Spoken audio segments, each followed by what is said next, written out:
Hello,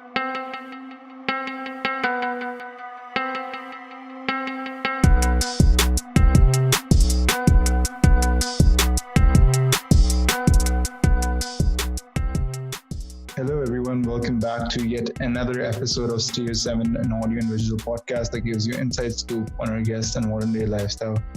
My name is Hassan Khalid. Thank you guys for tuning in. I'm Abdullah, and welcome to yet another episode of Studio 7. Me and Hassan try our best to include all the social issues that have been in Pakistan, and our mainstream media isn't covering it. So we are trying our best to inculcate all these social issues in our episode. So it's been a very tiring week. What do you say, Hassan? Absolutely. Please show your support on our media outlets. We are actually working really hard to bring up these episodes. And yeah, that's about it. Okay, guys, so moving on. Today we have a very special guest from Peshawar KPK. She's an amazing lady and amazing personality. She's been working for welfare of animals for quite some time. And if you're an animal lover, of course, you know her already. Her name is Zeba Masood. So let's just talk to her and to see how she's been doing. Assalamu alaikum, and thank you for having me on this forum. And my name is Zeba Masood, and I am the founder of Labs KPK, the one and only shelter right now in the KP province. And we are working very hard in creating awareness where animals are concerned. Mm-hmm. Okay, so ma'am, you mentioned about labs. So could you actually give us a history about how it actually happened? Like, could you also Yes. tell us more about yourself, like your education and how you like started all of this? Well, yes, I've studied. I grew up in Karachi, and I after that I got married and I went to the U.S.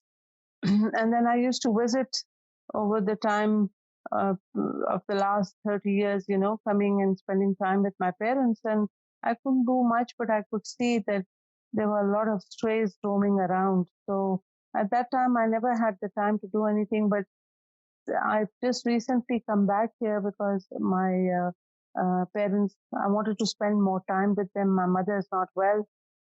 She's got Alzheimer's, and I wanted to be with her. So since I was here and I was staying here, and I said, I after seeing the situation so pathetic, I decided that we need to take this initiative and start something. So we started with Lucky. He was one of our first dogs that we saw. And, from Lucky, it just kept growing. I was lucky that, uh, in my father's college, there was a little space. So I begged my father that please let me use this space. And I want to start with these few dogs. So he allowed me to do that. And from there, other animal lovers also started coming and helping us. And then slowly we grew from one dog, two to five, 10, and now we have almost 100 plus animals in our shelter. How much? Okay, ma'am. Did you approach any government agencies to look out for such issues of animals being taken away with their rights of living and being assaulted at? We have met a few officials and we have tried to reach out to them. We haven't been very successful, but we are just doing what we are doing on our own, and we're trying to make the best of it, with the help of a lot of family and friends. We are trying to spay, neuter, vaccinate as many as possible. Like all our 100 plus animals, mostly dogs, are all spayed, neutered, or vaccinated. So, and in fact, we've started a program on our own where we are, catching dogs from the street with the help of our friends. And we are spaying them, neutering them, and we are releasing them. So, in fact, we are just going to be releasing our third dog known as Julie. We had a Jenny that we released a few weeks ago. So now we're going to release Julie soon next week, maybe Tuesday, Wednesday. And we're going to keep on continuing doing this and trying to create this awareness that we have to spay, neuter, and vaccinate and release them because culling them, killing them, shooting them, poisoning them just does not work. They just keep on Absolutely. reproducing every 6 months, and we cannot put a stop to it, you know. So the only Absolutely. merciful way of taking care of the situation is by spaying, neutering, sterilizing, if you call it, and of course, vaccinating for the protection of the human. Okay, ma'am. So I've been actually following you for quite time. I guess 2 years from now, I was in Peshawar, and actually I wanted to adopt a pet. So I actually looked up. So I found yours, Lucky Animal Protection. So first of all, I was really attracted by the name, Lucky Animal Protection, because it's a very beautiful play of words. A lucky animal, and lucky being the name of the animal who was actually uh, rescued by you. So it's really creative of you to actually have and give names to each and every animals. Um, but could you tell us about the struggles? Because Peshawar is a really conservative area, not really conservative, but still we have this mindset regarding these animal brutality and hostility towards stray animals, especially dogs, because there is something related to religion that people and mobs brought bring to the argument. So, did you face any sort of hostility while working in Tower and any such incident? Well, to answer your first question, yes, we named Lucky because we thought he was lucky that we, Mm-hmm. saved him or Yeah. adopted him. And so we started that way. And yes, we have had a lot of issues on the way since the last three years, where people have harassed us and looked down upon us and told us, why would you do something like this? And why with dogs? And why with animals? And why not help the poor? And why wouldn't you help the poor? And why are you doing it for the animals? So basically, we feel that they are voiceless Mm-hmm. and they cannot ask for help and they are mistreated so badly. It's just horrible and the pathetic conditions that these animals are in. And I don't see how this country, I'm actually ashamed to say that our nation is so cruel. The people are so cruel to the Mm-hmm. animals, and we have to change this mindset. Absolutely. So we've been harassed, we've been physically attacked, we have stones thrown, bricks thrown, Mm-hmm. we even had bullets land in our shelter. So we've actually gone through a lot. In fact, to the extent that we have to now move. We are moving because the village that we are in, the people have created such an issue that we have to move. So we are moving to a bigger and a better place and hopefully a more peaceful place where our animals are happy and away from all these cruel people. So, I mean, yes, it is a very conservative place and the mindset is so different because, they say it's now park and it's police and, Yeah, yeah. so, but that's basically because people are, illiterate, they're not Mm-hmm. educated, so how do you change that? So it's really it's Absolutely. difficult because the government needs to get involved where this is concerned. I mean, of course, there are other Muslim countries. Take Turkey, for example. Mm-hmm. They've done a wonderful Yeah, job. I absolutely. believe they were in this situation a few years ago. But they have changed it around. They've made it better. They've educated their people. Now they're taking care of all the animals. Everybody feeds them, touches them, welcomes them in their shops, in the malls. They go out of their Absolutely. way to take care of them. There are cats that pray next to you in mosque, things like that. So we have Exactly. to change the mindset of the people. But we have a lot of poverty. We have a lot of overpopulation of people. Mm-hmm. So there has to be something from the government side where they go out to teach the that segment of society that they have to learn to be kind and compassionate towards the animals. Because I feel that if you don't teach your children to be kind to animals, they cannot be kind to humans. They have to first Absolutely. learn to be kind to Mm-hmm. animals, Exactly. you know. But if you're going to Exactly. teach your child, oh, it's a dog, shoot it or hit it with a stone, what Exactly. will that child grow up with? Thinking, oh, okay, I can be cruel and mistreat children, and then I can be cruel and mistreat humans. You know what I mean? So Exactly. we have to change things. It will take time, slowly but steadily. I think being the first one in KPK, it's we I think made a slight difference, if not big, like a drop in the ocean. But there was no concept of vaccinations, no concept of spaying, neutering. People had not even heard about it. But now they do, and we have changed a lot of people's minds, and they bring animals to us and they say, yes, we don't want any more kittens, we do not want any more puppies. So and even where the poor people are concerned, that they see how much love and how much kindness and compassion we are showing to the animals. For instance, take the example of our horse. We have a 20-year-old horse. Wow. Her name is Stella. And, we bought him off. We bought her off from this man who mistreated her and used her so much that her legs are almost finished. And she had the deepest wounds in her body, which she was just covering up. Wow. So people would say that, oh, why are you keeping this horse? She's old. Mm-hmm. So I said, Exactly. I'm keeping her because I want that the rest of her life she should be just, in peace and in comfort. And if we can give her whatever she wants where food is concerned.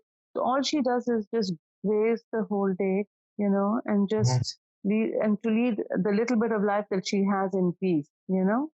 So Absolutely. it's difficult for people to understand that why would we waste so much money or waste so much time or effort.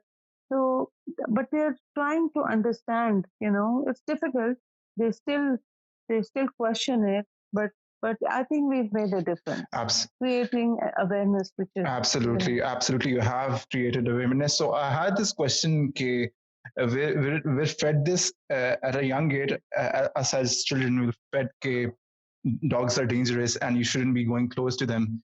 However, as I've grown up and learned, it's the utmost opposite. I don't see dogs as dangerous. It depends on how you tackle with them, and that's not only in case of dogs. That's basically a thing common with almost every animal. So you talked about awareness. How do you, since the government isn't doing much about awareness, uh,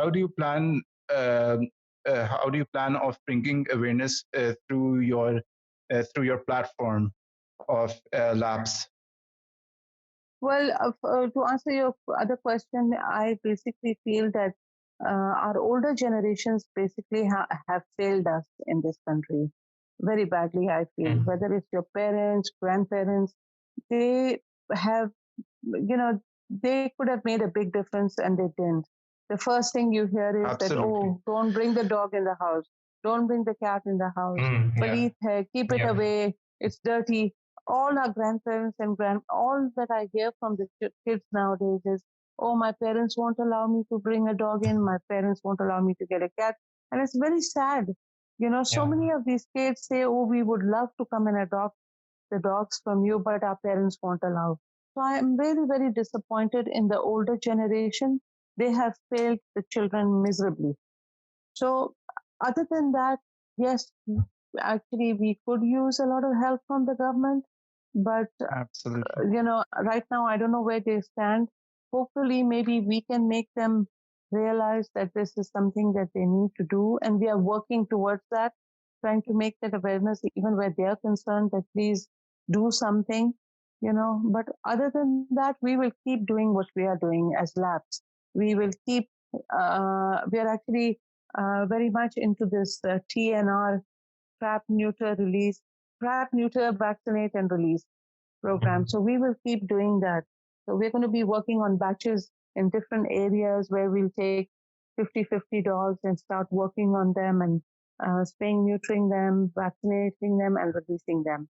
And we have the support of all the animal lovers, and there are actually, you'll be surprised, a lot of animal lovers who do support labs in KPK amongst the Pashtun diaspora. We do have support.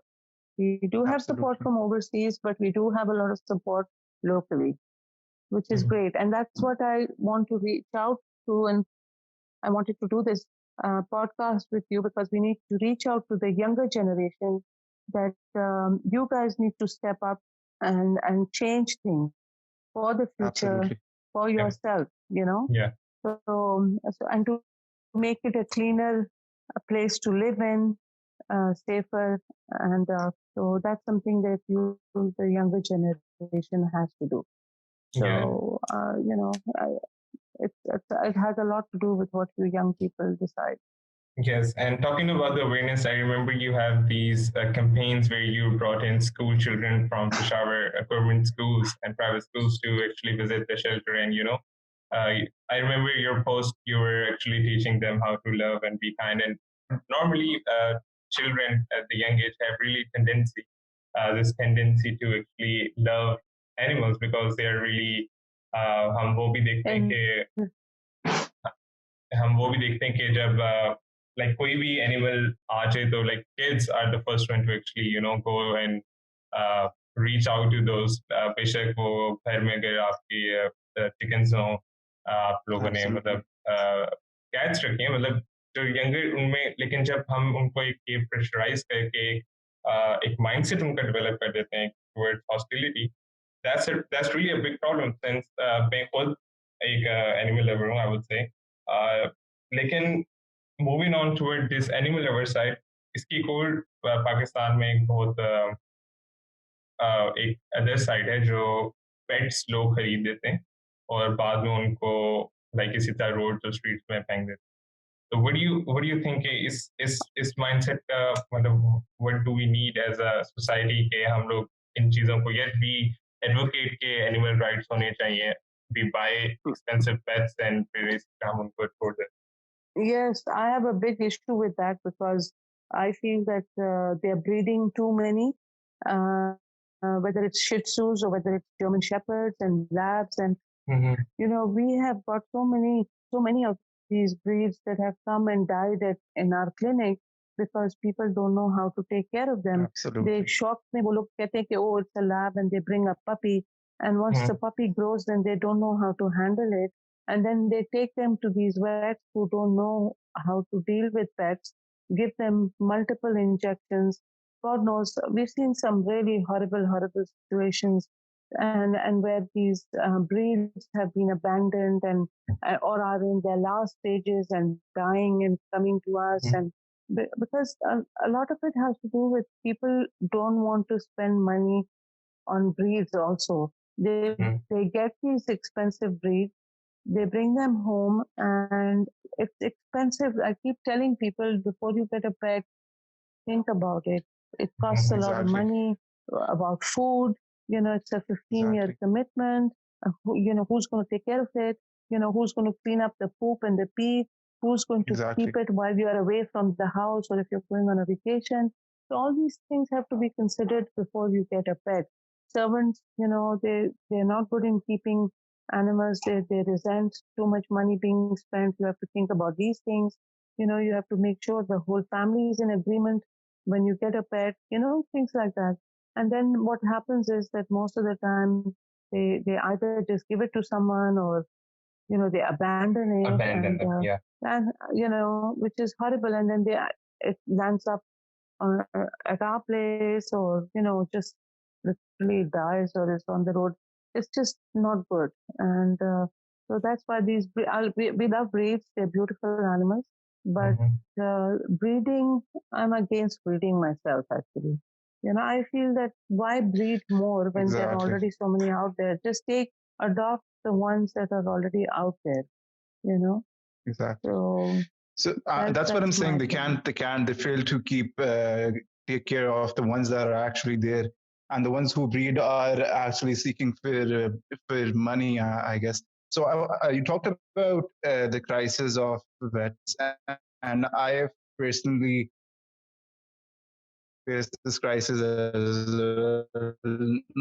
Not really personally, but one of my took her to the vet quite a few times, and then she eventually died for some reason. How do you plan on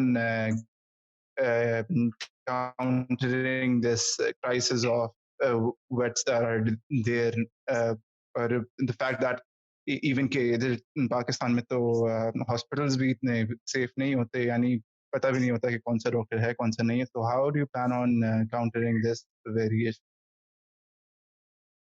Well, there's nothing much we can do, but I can say that they definitely need to improve the veterinary school. They definitely need to turn out better doctors because they're not. And you know, I, we definitely need to improve on that very very badly because we don't have a proper hospital. See, we are a charity non-profit organization, so we don't have that kind of money where we can have an expensive state of the art. Absolutely. I would love that because I would like to use that just on my shelter animals. Because I don't have an X-ray machine, I don't have a scanning machine, I don't have a microscope. All these things that I need so badly for my day-to-day, everyday injured animals that come in, but Yeah. there's no proper hospital to go to at all. You know, yes, you have one or two doctors who have put up fancy, but I don't know about you know. Uh, Other than that, uh, there's nothing. There's nothing available. When our animals need emergency uh, treatments, we have to send them to Islamabad. And I feel why can't we have a proper setup, a proper pet hospital? Because we have to go to Islamabad to either Dr. Rana or Dr. Absolutely. We go to Dr. Rana because we've had a good experience with him. So, but they're expensive, Uh-huh. and it would be so Yeah. much easier for us because then we have to get transport arranged, and so it's difficult, very difficult. You know, like I said, first of all, maybe they don't have it because people here don't like to spend money on animals because they feel that it's just a dog or a cat, but they don't Exactly. understand. They have to give them proper vaccinations starting from a few weeks old, and those vaccinations have to be done every year on time. Those Absolutely. vaccinations, they have spent millions and millions of dollars on research. So there's a reason why they have that vaccine.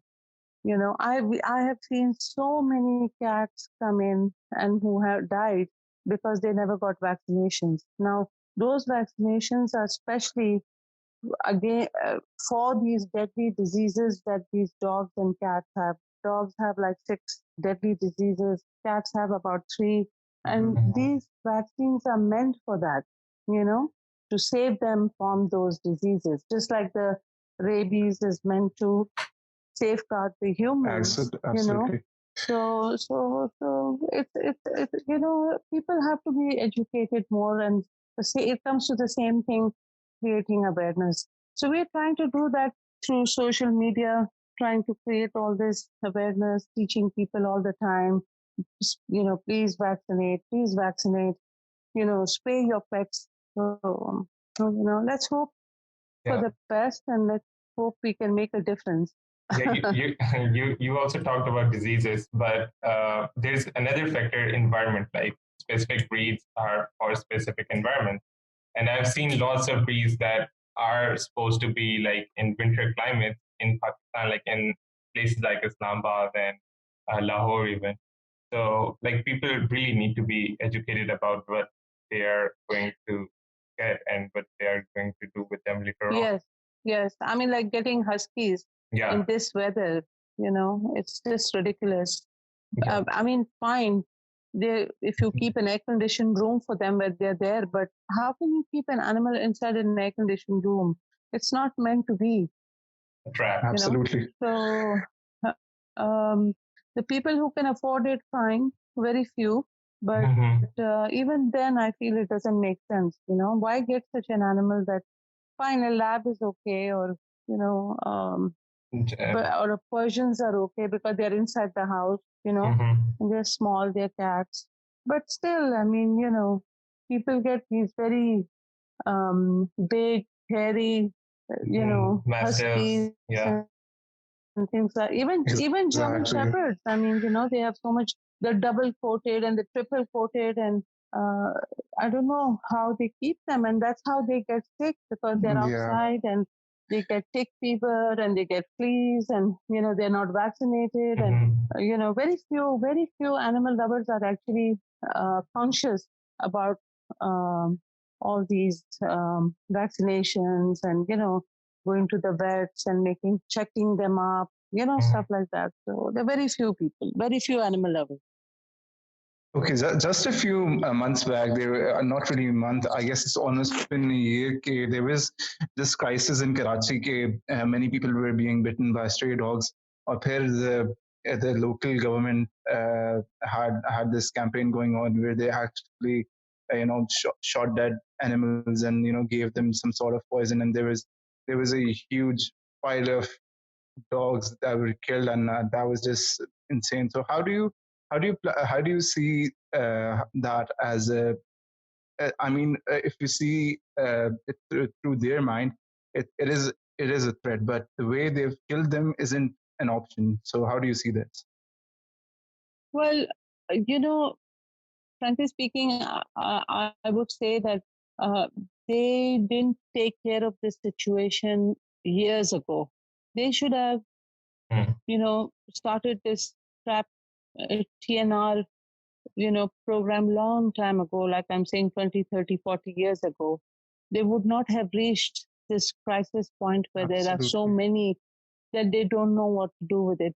I'll tell you that when I went to the US, which was almost 40 years ago, um, and I used to see on television that all they would keep telling you is please spay and neuter your pets, please spay and neuter your pets.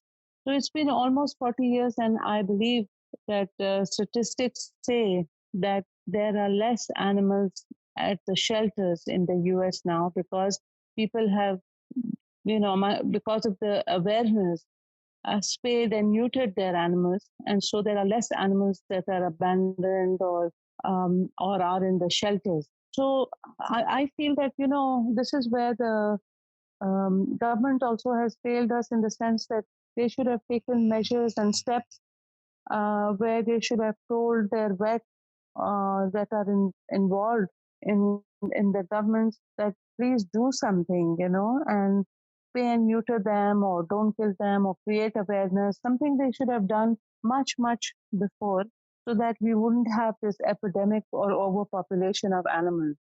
So now the thing is Absolutely. that there's so many, every corner you turn, there's 10, 15 dogs in every corner. Like even where I live here in University Town in Peshawar, you can't go for a walk because you will come upon so many dogs in the evening, and it's scary because yes, you have to be careful because they can come and bite you and they are not vaccinated.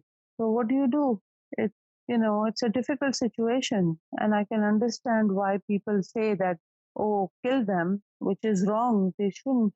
That's not the answer, But yes, they need to be caught, they need to be spayed, they need to be neutered, they need to be vaccinated. And people need to be Absolutely. more friendly towards Yeah. them and feed them, you know. So Yes.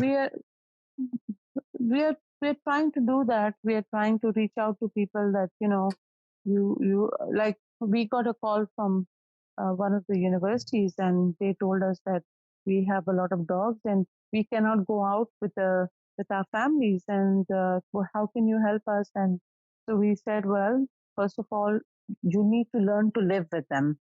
They are also a part of this world, and they they have every right to be there.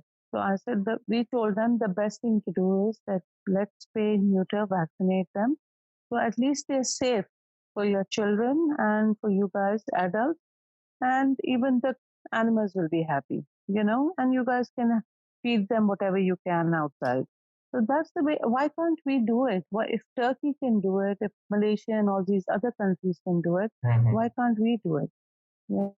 I mean, every dog is neutered and spayed and tagged in Turkey, and they're on the roads everywhere, and people just go and feed them. They have special stations where people can put money, or they can pick up plastic bottles and put it, and there'll be dry food coming out of it for the dogs, or they have water available for them, and so we have to teach our citizens, and our people, that we have to learn to be kind and compassionate. That's they're also God's creation, and they have every right to be here too. Just like so many other things. Yeah, like as a human being, we have this duty to actually look after these animals because, as you said, they don't have a voice and they cannot express themselves. So for labs, what is the roadmap? Like, what's the future of labs? What do you plan to do with it?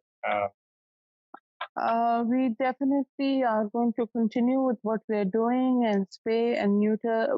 Our mission is to spay, neuter, vaccinate as many as possible, and to create awareness. We even help schools amongst the poor communities by helping them by buying chairs and carpets and things, so that we can reach out to them and teach them also about animals and kindness, and there has to be a way where we have to reach out to the the lower middle class, which has a very difficult understanding of this, of why the animals are there, and that they should be gotten rid of. So there has to be some method of teaching them kindness and compassion, maybe through the madrasas, or there has to be some ways we have to come up with. But it should be a part of the curriculum to at least know how to be coping with animals. Yes, exactly. Learning how to live with them and being kind to them. Whereas we are concerned at labs, we are going to continue, like I said, what we're doing, and our mission is, of course, to spay, neuter, vaccinate, and educate and create awareness as much as possible. Absolutely. What you're doing is truly amazing. So I've had this idea for the longest time in my mind. It's just a random idea. Before someone is actually buying a pet, they should be given a list of guidelines, or the way they should be, they should be, looking after them. It should be a comprehensive booklet to be given to them, so that they actually know what to do. Yes, when people say, "Oh, we want to come and adopt," so we tell them that, look, we have a screening process. We need you to come and meet us. We need to see and meet you. We need your CNIC. We need your home address. We need to come and check your home. If you're okay with random check once in a while when we come to check on our dogs, it's a 15-year commitment. Are you sure? Is your family ready? Is it going to be inside? Is it going to be outside? Are you going to vaccinate it, spay it, neuter it, whatever? When they take it from us, they're already taken care of that way. So it's kind of scares people, and they never come. We have a very low adoption rate because I don't want to give my stray dogs to people who are going to, and especially where puppies are concerned, I am so against people coming because they want it for their children to just play around. And then as soon as they're done with it, they come and bring them back to us. So I am so against that. Exactly. And so we are very strict with adoptions, very strict. Absolutely. So we make it quite clear. Yeah, you may carry on. We're just running out of time, so I thought one, Yeah. ending note to from you. Ending note is that, I would love to reach out to the younger people that we need volunteers. Please come and help us. We need a lot of help with these animals. Help us get them adopted. Come and help us at the shelters. Our dogs Absolutely. need a lot of love, and we need a lot of help with, you know, and only you young people can do that. Mm-hmm. So, and of Facts. course, spread the message that we need help, and if we can get as many donations as possible, because we live on donations, whatever the everything from the food to paying the employees, Absolutely. leasing the land, or there's a lot that needs to be done. So, and we need the community's help, and maybe together we can take care of neighborhoods, make them safer, for the animal and for the humans. For sure, for sure. That is all for today's podcast. Unfortunately, we are running out of time. So we will end this right here. Please Yeah. don't forget to subscribe our YouTube channel as well as our podcast channels on Apple Podcast, Spotify, and also other podcast listening apps. Uh, this is all from my side. This is Hassan Khalid signing off from Studios. Yeah, thank you guys, and more power to Ma'am Zeba and all the management team in labs who are supporting the cause for this program that Ma'am talked about. So, ma'am, thank you so much for being with us and talking to our young audience. And it was an absolute pleasure talking to you, and an honor for our podcast to have amazing people like you. Oh, thank you for having me. Thank you so much. You guys, so you can support Zeba in her cause through donations, and we will be linking down all the donation details. If you're international listener, you can easily donate from PayPal and GoFundMe. And if you're here in Pakistan, you can easily donate through Easy Pesa, Jazz Cash, and even bank transfer. They are about to relocate and say they would really need your donations at this particular time. So please donate for this cause. And yeah, protect the animals and strays near you. Put a bowl of water outside so they can quench their thirst. It's really humid out here in Pakistan these days, and it will just help you be a more humble and wise person. So that's all from my side. Take care.